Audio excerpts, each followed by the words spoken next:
The town of Uddevalla in the southwest of Sweden has a special significance in the country's curling story. This is where the Bohuslänska Curling Club was formed in the mid-19th century, the first curling club in Sweden and the first to be created outside of the United Kingdom. My father showed me an old curling stone in the garden.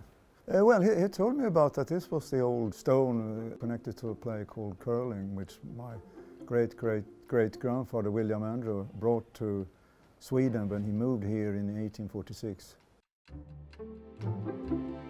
The curling was a vivid history that we tell here at the museum. And then later on, when I knew my husband-to-be, I found out that he was a descendant of this family. William Andrew McPhee was connected to another Scottish family in Sweden, the Thorburns. He met and married their daughter, and they eventually settled in Uddevalla.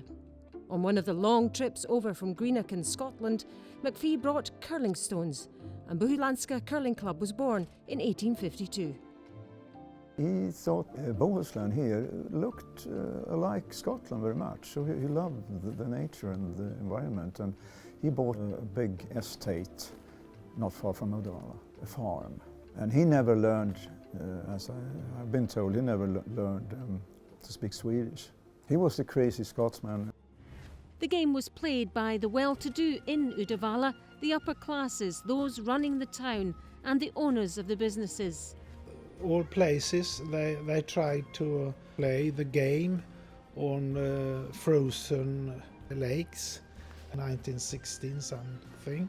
The Bohuslänska Curling Club hired a park in Uddevalla, and they could be there in the winter when it was frozen. They had their parties here. It was a clubhouse. It is a clubhouse still. It's built 1877. The next club was founded in 1916. So curling must have been quite a local sport here in the west of Sweden. People didn't socialize much with people in Stockholm in those days. The word did finally spread. New clubs were formed and the Swedish Curling Association was set up. It wasn't until the 1960s that the Bohuslänska Curling Club started to struggle.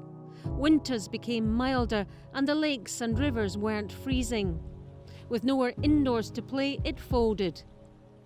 It was resurrected first in 1986, but still needed an indoor facility.